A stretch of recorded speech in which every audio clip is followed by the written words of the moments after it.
পর্বে আপনাদের স্বাগত জানাই। হেলদি খাবার খেতে খেতে বোর হয়ে গেছেন? এখন আর আপনাকে চিট ডে এর জন্য ওয়েট করতে হবে না। মোমো প্রেমীদের জন্য আজকে থাকছে হেলদি মোমো রেসিপি, যা আপনি চটজলদি 10 মিনিটেই বানিয়ে ফেলতে পারেন। প্রথমে এই যে সবজিগুলো দেখছেন, গাজর, ক্যাপসিকাম, রসুন, পেঁয়াজ, বাঁধাকপি ভালো করে কুচি কুচি করে কেটে ফেলতে হবে। তারপর একটা পাত্রে ওই বাঁধাকপি থেকে কিছুটা পাতা, কয়েকটা পাতা তুলে নিয়ে একটুখানি ব্ল্যান্চ করে নিতে হবে। দেখুন আমি এখানে আমার পাত্রের মধ্যে এখানে বাঁধাকপির পাতাগুলোকে খুলে দিয়ে দিয়েছি। এগুলোকে মিনিট ৫ ভাপিয়ে নিলেই আপনার বাঁধাকপির পাতাগুলো খুব ভালোভাবে সেদ্ধ হয়ে যাবে। তবে পুরোটা সেদ্ধ করবেন না যেন, একটু হালকা যেন ক্রিস্পি ভাব থাকে। আমি এইভাবে বাঁধাকপির পাতাগুলোকে এখানে খুলে দিয়ে দিলাম। তারপর আরেকটা পাত্রে কড়াইতে অল্প করে তেল দিয়ে দিন। খুব অল্প তেল দেবেন কিন্তু, বেশি তেল দেওয়ার একদম দরকার নেই। তারপর তেলটাকে ভালো করে আপনাদের গরম করে নিতে হবে। এই তেলটা ভালো করে গরম হয়ে গেলে তার মধ্যে ১ চা চামচ নুন মিশিয়ে দিন। দেখুন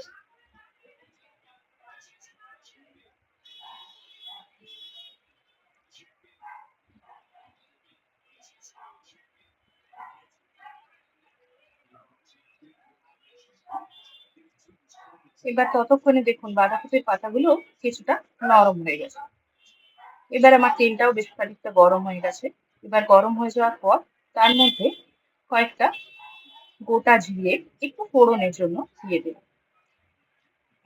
তারপর এই জিরেটা একটুখানি ভাজা ভাজা হয়ে গেলে তার মধ্যে আগে থেকে কেটে রাখা সবজিগুলো আমি মিলিয়ে দেবো। এবার এখানে আমি পেঁয়াজটা, আগে থেকে কেটে রাখা পেঁয়াজ আর রসুনটাকে একসাথে দিয়ে দিলাম। এবার এই পেঁয়াজ রসুনগুলোকে একটু ভালো করে নাড়াচাড়া করে ভেজে নিতে হবে।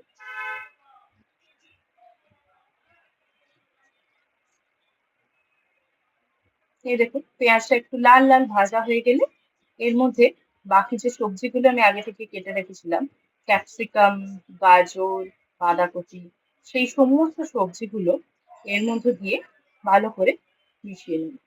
ও, আগে থেকে বলে রাখি, এই সবজিগুলো দিয়ে বেশিক্ষণ কিন্তু নাড়াচাড়া করতে হবে না। মিনিট ৪ নাড়াচাড়া করলেই এই সবজিগুলো কিন্তু অনেকটা হয়ে আসবে।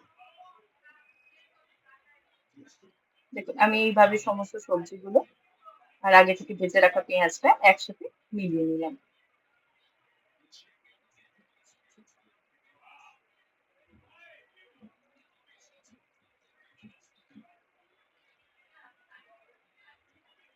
মিনিট ৪ একটুখানি আপনারা নাড়াচাড়া করে নেবেন, যাতে একসাথে সমস্ত সবজিগুলো ভালো করে মিশে যায়।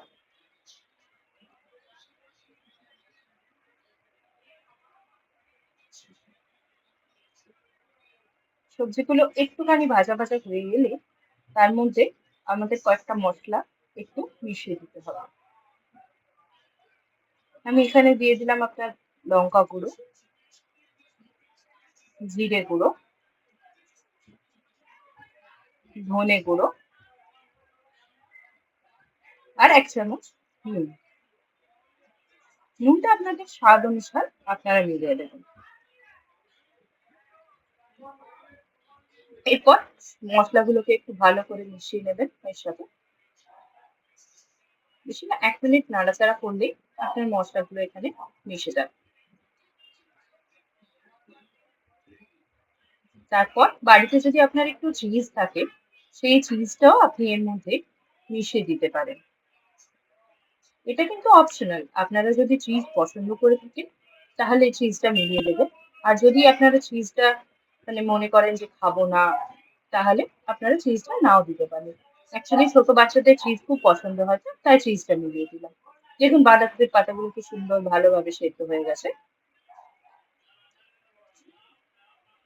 আচ্ছা, আপনাদের রান্নাটা কেমন লাগছো সেটা তো জানালেন না। যদি আপনাদের রান্নাটা ভালো লেগে থাকে তাহলে আমার এই ভিডিওটাকে একটা লাইক করে দেবেন। আর আমার চ্যানেলটাকে কাইন্ডলি একটু সাবস্ক্রাইব করে দেবেন। এবার দেখুন কি সুন্দর হয়ে এসছে মশলাগুলো। এবার একটুখানি চিলি অয়েল নিয়ে আমি ওপর থেকে চিলি অয়েলটাকে ছড়িয়ে দেবো। চিলি অয়েল আবার বেশি দেবেন না কিন্তু, যদি বাচ্চাদের জন্য বানান তাহলে অল্প একটু চিলি অয়েল ব্যবহার করবেন। আমি এখানে আমার কোয়ান্টিটি হিসাবে চিলি অয়েলটা ব্যবহার করলাম। চিলি অয়েলটা দিয়ে একটুখানি 1 মিনিট মতো নাড়াচাড়া করে নেবেন। তাহলে এখানে আপনার ভেজ মোমো স্টাফিং কিন্তু পুরোপুরি রেডি।